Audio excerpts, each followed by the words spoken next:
Michigan, United States of America. In the years following the industrial boom of the early 20th century, factories across Michigan helped shape the nation's manufacturing power, a strength that would later prove vital during World War II. But the world is far from stable. The aftermath of the Wall Street crash of 1929 has plunged economies into crisis, and uncertainty weighs heavily on families everywhere. A source of joy has never been more important than it is now.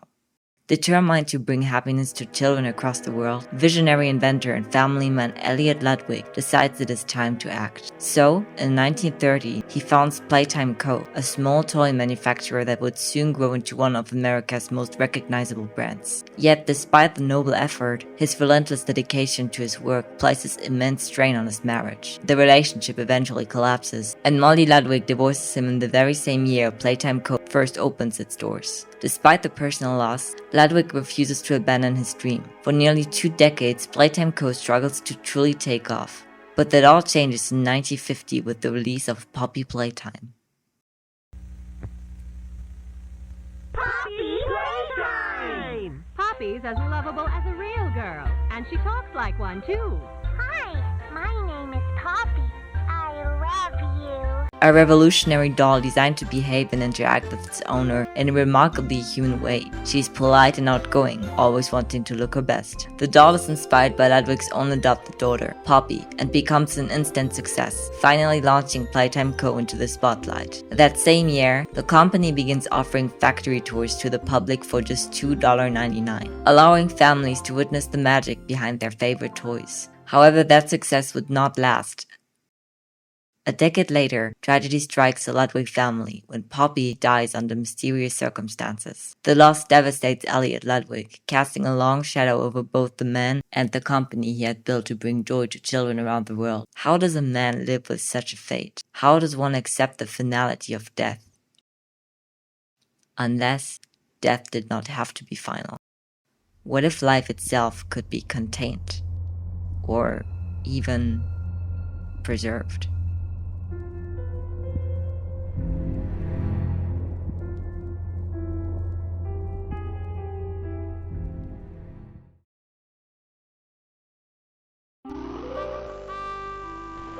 Hello, my name is Elliot Ludwig, and there is nothing more gratifying to my soul than being the reason for a child's smile, to be the spark that ignites all their hopes and dreams, for it is only through hopes and dreams that we may create a better world.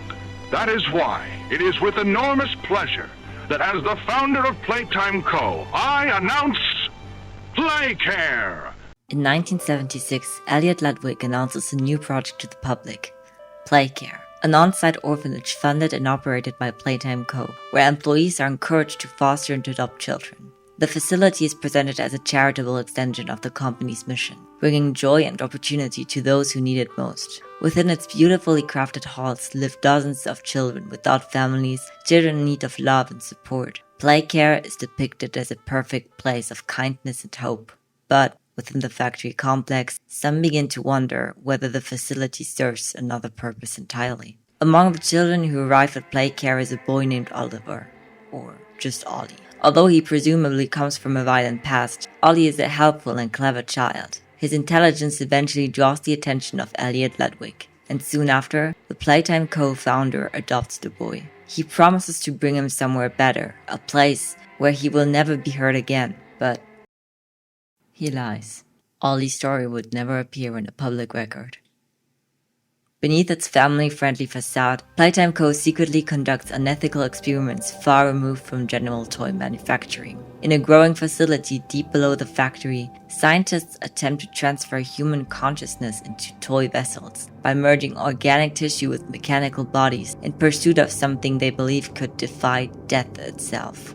The subjects of these experiments are often the very children housed in PlayCare, and yet, so far, these experiments have remained unsuccessful. At some point after his adoption by Elliot Ludwig, Ollie is brought into this program, believing in Ludwig's promises of a better future. But when he wakes up, Ollie is no more but a shell of himself. In his place stands 1006, a creation unlike anything the scientists had produced before. The procedure is a success, and the conversion is complete. Final log. In relation, Experiment 1006, the prototype. Coordination and cooperation is evidently within his skill set, as well as the skill set of all other experiments of his type. 1006 is regarded as the prime example of the vessel Playtime Co has long been trying to create. His body, made of both organic and mechanical parts, needs no food or sustenance to survive. He is perfect. It does not take long for 1006 to understand the true reason behind his creation. From the moment the procedure is complete, he begins to observe and listen. Even before his transformation, Ollie notices something unsettling in Elliot Ludwig, a developing obsession on the past and on the daughter he had lost. Despite hiding the worst of his grief from the public, Poppy's death has hollowed Ludwig. He has become convinced that if life could be preserved inside a new vessel, then perhaps death itself can be undone. And perhaps with that, there may be a way to bring his dear daughter back too. The realization comes slowly and then all at once. Ollie understands that this has never been about giving a broken child a second chance at life. Instead, he is a guinea pig, a morbid imitation of a designer baby, made solely for the purpose to bring his dead sibling back to life. When 1006 finally understands this, his rage follows quick. Oliver, if you want to talk, I'm here. I don't pretend to know how you're feeling. But this was always about her. What do you mean? No, Ollie. It was never about me. Never about my better place. It was for her. She's all you talk about. Oh, my boy. You don't get to call me that. Ollie's gone and I'm a test run. The prototype. When you get her back, you'll pick up a hammer just like him! Just like... Nothing can make things go back to how they used to be, but we could be a family. If you want. And for what it's worth, I think you and her would get along really well. And as for your name, well, I can call you whatever you like. And can I meet her? Soon. I hope. Very soon.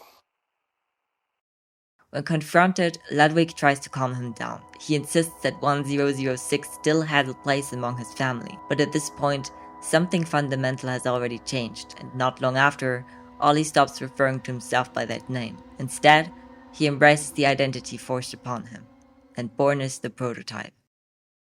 Not long after the success of Experiment 1006, Elliot Ludwig moves forward with the next step of his plan, and using the knowledge gained, he attempts the impossible once more. And finally, he succeeds. Poppy, now in the body of the very doll that was once based off her, is brought back to life. However, in the months that follow, Poppy is subjected to constant examinations and testing, as scientists attempt to understand what Ludwig has achieved. And somewhere within the factory, separated by thick walls, 1006 becomes aware of her existence. The two begin communicating in secret through the facility's phone lines. As the conversations become more and more frequent, an unlikely friendship forms between them.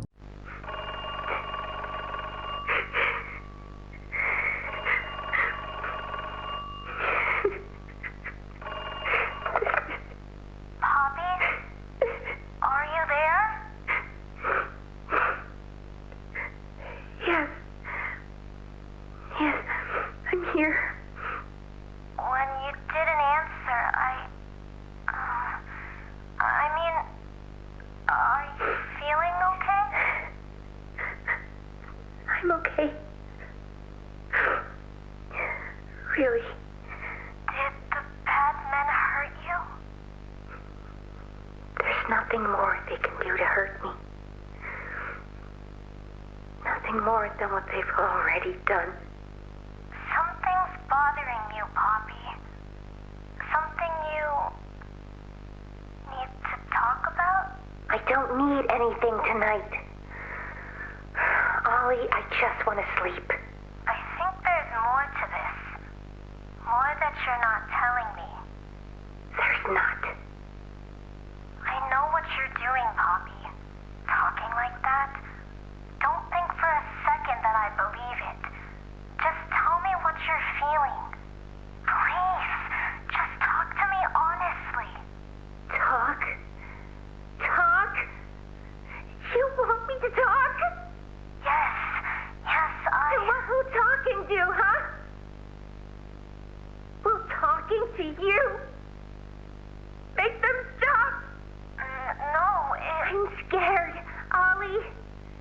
what you want to hear?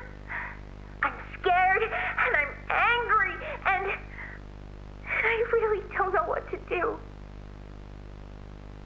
The bad men don't say what they want. They don't listen. They don't care how much anything hurts. It's been weeks and weeks of taking things out and putting them back in, and taking things out and putting them back in. Over and over and over. Nothing's ever gotten better, and it'll never get better.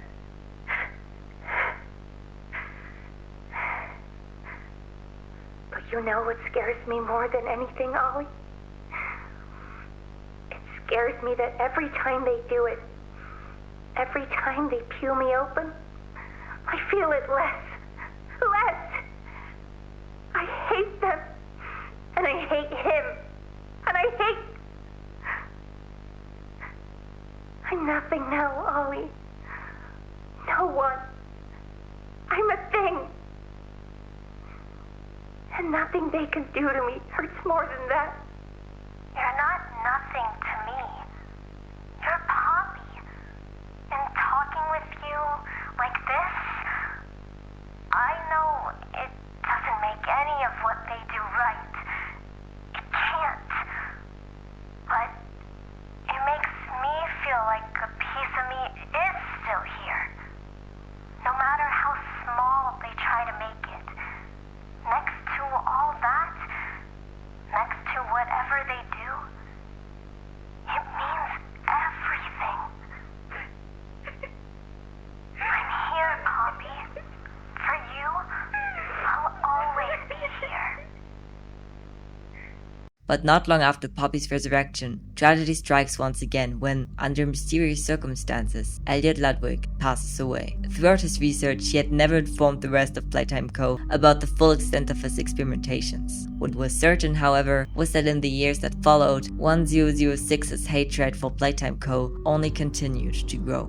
By 1989, 1006 has grown far more capable and far more patient than the scientists who monitored him realize. At some point that year, the experiment escapes containment and disappears into the lower section of PlayCare. Hidden among the orphanage's halls, 1006 eventually encounters a troubled orphan named Theodore Graham Bell, and they begin communicating in secret. Over time, the experiment encourages the boy to sabotage the company, subtle attempts to disrupt the systems that keep the facility running. Staff members soon notice Theodore's strange behavior, some even seeing him talking to someone who isn't there. Although odd, they brush it off, assuming it to be an imaginary friend. But some employees begin to suspect something else. Stella, I wanted to bring to your attention a growing concern of mine, likewise shared by other counselors within Purview. Theodore Graham Bell. Following our regular employee lunch period, I returned to my office and I found Theodore digging through my file cabinets. As you well know, the children are supposed to be in the playhouse during this period, enjoying their free time before lessons begin at 1:15 in the school. While at first angry with him, I quickly began to realize that the boy hardly knew what he was even looking for. My friend told me to look, he said to me. I sat him down here in my office, and thinking this was another child daring poor Theodore to act out, I asked him the name of who was responsible. He told me, I don't know his name. Nobody else knows he exists. He told me to look for a file, but I can't remember which one. I've been told before that Theodore has an imaginary friend. This is normal for a child, I know, but this feels different.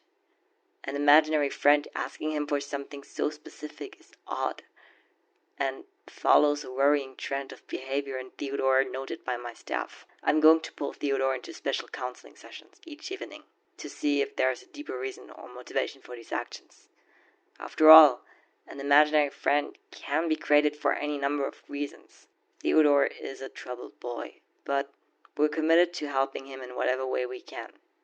Sincerely, Joel Sinclair. Eventually, 1006 devises a plan to escape. Theodore is instructed to open the maintenance door inside PlayCare using 2 stolen GrabPack 2.0 units equipped with green hands. Together, they would open a gate within the PlayCare schoolhouse and flee the facility. a hard task for a young child. While attempting to power the mechanism, he accidentally overcharges the green hand, triggering a violent electrical surge that severely electrocutes him. Despite the door finally opening, 1006 makes an unexpected decision upon seeing the injured boy. He carries him to the office of Thomas Clark, ensuring that Theodore would receive medical attention. The act exposes 1006 to staff members, and security quickly captures him. The incident forces the company to confront the disturbing reality of the twisted experiments their founder had conducted. Executives, including Ludwig's successor Leith Pierre, are informed about the existence of the creatures hidden within the facility. In the aftermath, investigators uncover not only 1006 and Poppy, but also the concealed body of Elliot Ludwig himself. Roughly a year later, 1006 encounters Theodore again. But after the accident, he is no longer the same. Playtime Co has subjected Theodore to the same experimental process used on so many others, and transformed him into CatNap. The creature now follows 1006 constantly, eager for approval, and almost looking up to him like one would to a deity. That's not to say I don't still have concerns. The relationship between 1188 and 1006 could pose a problem, at least somewhere down the line. Anytime the two are in a room together, 1188 follows 1006 around like a lost puppy. It's an odd sight. And what's more is 1006 doesn't seem to mind. Or if he does, he's not showing it. Following the rediscovery of 1006, interest within Playtime Co intensifies. Among those most fascinated by the creature is a newly hired scientist and Ludwig's former protege, Holly Sawyer, the company's head of special projects. Sawyer is brilliant, calculating, and utterly devoid of ethical restraint. In the early 1990s, he proposes what will become one of Playtime Co's most infamous programs, the Bigger Bodies Initiative. The concept is simple. Human workers can be replaced by large, living organisms modeled after the company's characters. These creations require no salaries, cannot sue the company, and will drastically reduce operating costs. Publicly, the project is framed as innovation. Privately, it provides Sawyer the first environment to pursue its own scientific ambitions. 1006 holds little respect for Holly Sawyer. Log code 24459. In relation, experiment 1006. The prototype. I possess. A question. Go ahead. Do you feel anything? You stick us. Beat us. Tear at flesh. Do you feel it? There's a secret inside you, 1006. Valuable beyond all measure. Regardless, I learn something new about you every day.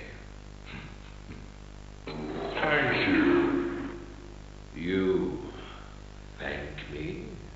Absolutely. I learn something new about you every day. During one recorded session, the experiment confronts the scientist directly. Does he even feel remorse for what they have done? For the way they cut, beat, and tear at the living flesh in the name of progress? Sawyer is convinced that 1006 holds an invaluable secret. While many scientists fear the creature and argue that it should be destroyed, Sawyer strongly disagrees. To him, 1006 is far too valuable to lose. Ironically, Sawyer's own arrogance will eventually cost him his humanity.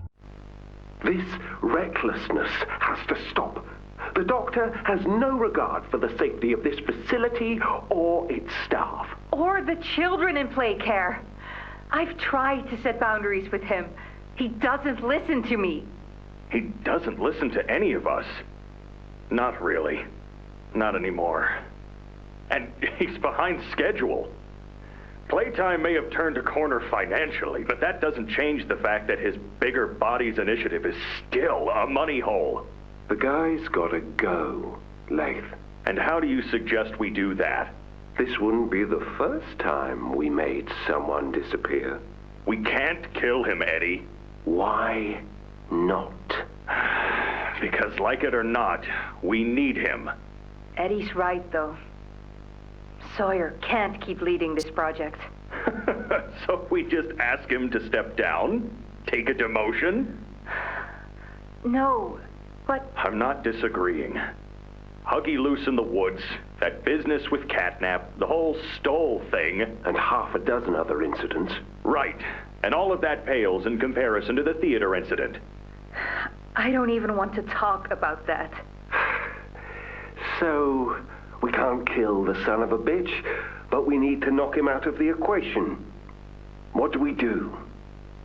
There is one thing I can think of.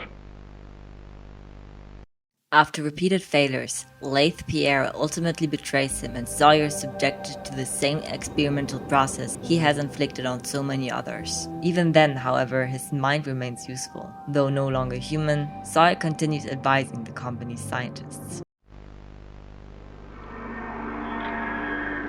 Oh, it looks like he's waking up.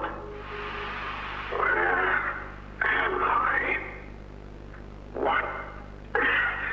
What is this? Oh no. They didn't. Those backstabbing traitors. Dr. Sawyer, can you hear me? White? White, is that you? Who else is in there with you? You enjoy watching me rise like one of them? My head feels like it's split in two. This is wrong. You must have done something wrong. Some disorientation is to be expected. Who gave you the order? You spineless cowards. After all I've done for this project, for this company. I gave the order, Sawyer. Pierre. Of course it'd be you. From now on, you're here to give the lab boys answers when they need them, and carry out procedures when and how we tell you to. You'll die for this, Leaf. When I get my hands on you, you're a dead man! His temper is a bad look for you, Harley. During each observation session, researchers note that 1006 displays new behaviors, new problem-solving methods, and an unsettling level of awareness. Log code 08502. In relation, experiment 1006, the prototype. A close call occurred this week in which he nearly breached containment. The prototype seemingly disassembled the digital alarm clock within his room and utilized the battery, along with several other components, to create a laser pointer, which he then fired into the security camera, disabling it. These actions allowed him 28.3 seconds completely unmonitored. Once function returned to the camera, the room appeared to be empty. One surveillance specialist went in to confirm his absence. However, upon opening the door, she realized that the prototype had hidden in one of the camera's blind spots. The prototype attempted to escape through the open door. However, another surveillance specialist was able to remotely relock the door, despite the other specialists still being inside. One casualty occurred. The prototype seems to possess an unprecedented level of intelligence, beyond that of all other test subjects, as well as an alarming willingness to commit violence. Further suppression treatments will need to be enacted to ensure that no other experiments develop these qualities. Even after the construction of more advanced containment systems, 1006 still remains housed inside the laboratories of Playtime Co. as of 1994, where scientists continued studying him whenever they please. However, with its controversial underground work, some employees are starting to grow restless. One of those quietly opposing Playtime Co.'s methods is biologist Preston Willard. Unlike many of his colleagues, Willard believes that 1006 is not entirely a monster, and that, somewhere beneath the machinery, Oliver's humanity still remains. So, sometimes later that year, Willard acts on that belief and he releases the experiment from containment. When the breach is discovered, 1006 is immediately declared missing from the laboratory wing. Security searches the factory extensively, but despite their efforts, the creature is never found. For months, it remains hidden somewhere inside the facility. The plan finally unfolds on August 8, 1995. With assistance from Preston Willard and a handful of sympathetic employees, including head of PlayCare Stella Graber, 1006 seizes control over the factory. Convinced that the experiment will help free the children from their impending doom, the resisting group manages to grant 1006 access to the factory-wide systems. But instead, they have unknowingly unleashed the force that will not only cost them their lives, but also soon bring the entire factory to ruin. The following message is for all Playtime Company employees. At 11:01 a.m. Eastern Standard Time, an unknown hostile force was declared present within the Playtime Company facility. Personnel are to begin enacting emergency evacuation protocols immediately. Leave all personal belongings. Do not engage with any hostile individuals. If no exit path is available, seek shelter in a hidden location. Use blankets or pillows to cover your body, and remain silent. Do not look through any windows. Do not open doors for any individuals. Do not make eye contact.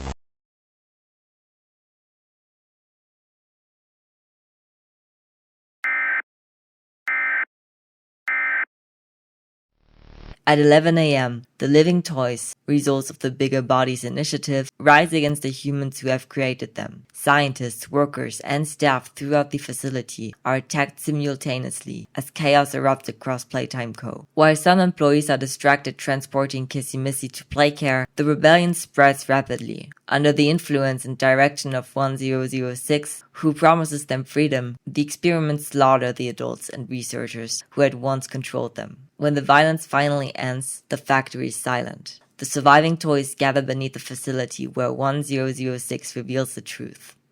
There is no leaving. The outside world will never accept them. Instead, if their existence became known, new scientists will hunt them down, capture them, and begin the cycle all over again. So, to survive, the bodies of the dead are dragged deep into the factory's lower levels and eventually fed on. 10 days after the Hour of Joy, 1006 encounters Preston Willard again, along with another surviving employee, Jessica Newman. Although responsible for ending the brutal cycle, 1006 does not grant him exemption from his wrath. To him, all humans of Playtime Co are equally guilty, and no different from the scientists who have built the laboratories in the first place. They have watched the experiments continue for years and done nothing. Their sudden guilt means little now. With that, Newman is killed, and Willard, the man who has once believed in Oliver's humanity, is transformed into another experiment, stuck eternally as an amalgamation of Playtime Co.'s toys. Sometime after the Hour of Joy, 1006 encounters Holly Sawyer once again, now in his experimented-on form surnamed the Doctor. Your suggestions? To produce the results, Doctor. Have I made an error in allowing your survival? Of course not. We just need more time to perfect that. Time? Time is precisely what we do not have. Then I suggest you find some more. That will give me labs access. At least with the two of us. That is out of the question. You will still work. Fine. But you have no staff, virtually no test subjects. It's hardly ideal conditions. Even when this place was fully operational, we were beating our heads against this. You can't expect to do it on your own so quickly. The situation necessitates it be done quickly. I'm just giving you the facts. And the fact is, we need more time, or this isn't going to work. I can only be reactive up here. Then of what use are you? You know I'm still your best shot at cracking that secret. If I weren't, you would have already killed me. A sound observation. Yes, you have made yourself useful. Provide me more options. I will try. again. Of course. But If you are stalling, Or worse. remember, your usefulness is the only reason you were not stripped for meat and spare parts. Sawyer insists that he simply needs more time, but the response is met with little patience. The prototype reminds him that he lives for one reason alone: his potential usefulness. Should he fail to remain utile, his fate would be no different from the countless others who had already outlived theirs. With the factory now under his control, 1006 begins shaping the new order within its walls. Just as the scientists before him have experimented on living beings, he begins conducting experiments of his own. Toys who resist his authority or question his decisions are punished brutally. Those he deems problematic are turned wrong side out and used as a warning to others. Experiment 4. Pus on the plush skin. Bubbling. Throat gurgled as he drew his first breath. Stitching unraveled. Eyes wide. Bone, meat, and blood oozed onto the table as he drew his second breath. A third. A fourth. A fifth. There was no sixth. Growing medium resists imposed limits. How was this controlled? Watch again. Experiment 8. Submerging in tanks. Attempting concentration changes by keeping subject submerged. Biology becomes more pliable. Noting progress. Experiment 15. Dr. Sawyer's cooperation is proving useful if inconsequential. Eyes wide, stitching holds, limbs flail.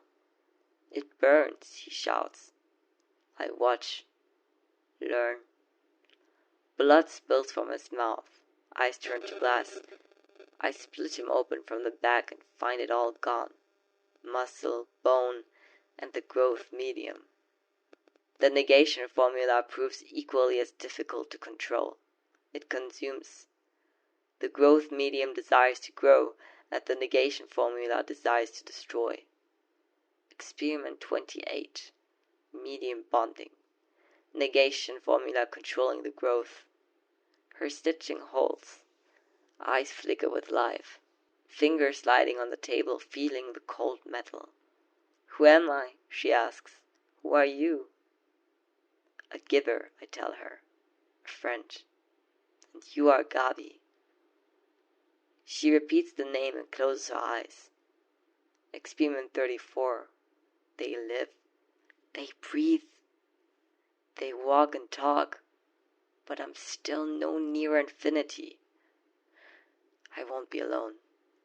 It is a necessity that I keep going. One such victim is Giblet, a toy who had refused to follow orders when commanded to slaughter a group of warehouse workers. This is ridiculous. Tying them up, leaving them in there. Just kill them and be done with it. It wasn't supposed to be like this. Don't be a coward. You know what they did to us. Okay, what did these people do? Huh? They work in a warehouse that never even been down to PlayCare. You don't know them any more than I do. Let's just leave before...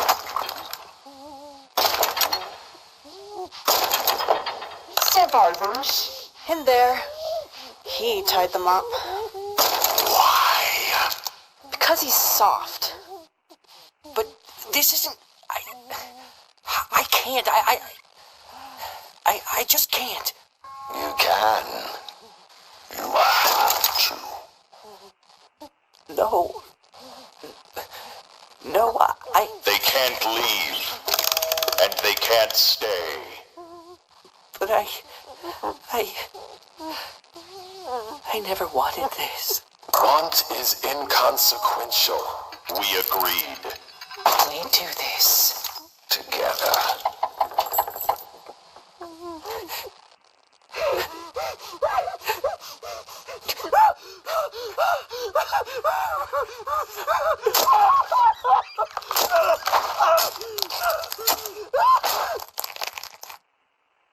At the same time, 1006 suppresses all discussion of escape. Any toy who mentions fleeing the factory or who knows of others who have attempted to do so are eliminated.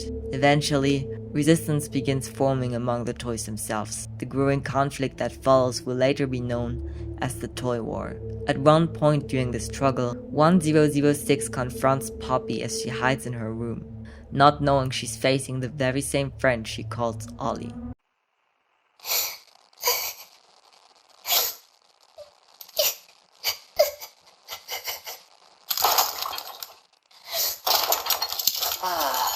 Here you are. Hiding in your room. Running away. From the rebellion you started.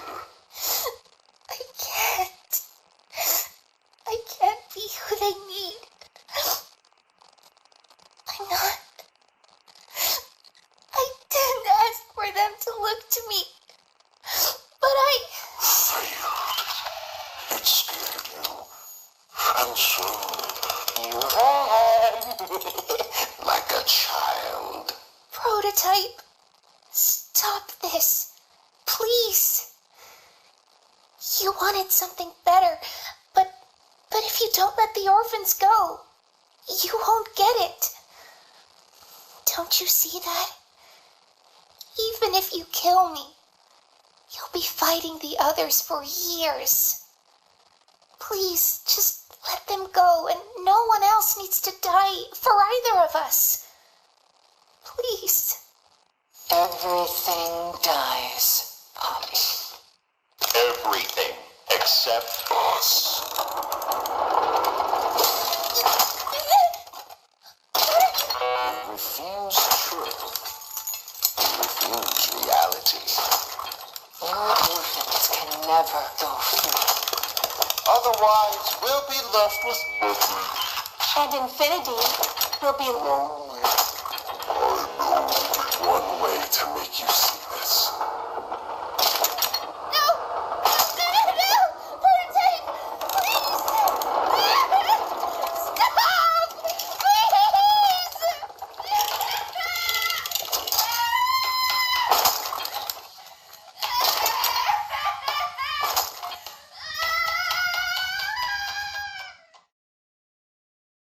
Declaring that there is only one way to make her understand, 1006 imprisons her inside her case. He then paints a poppy flower above the entrance to her room and marks it with a warning to keep others away.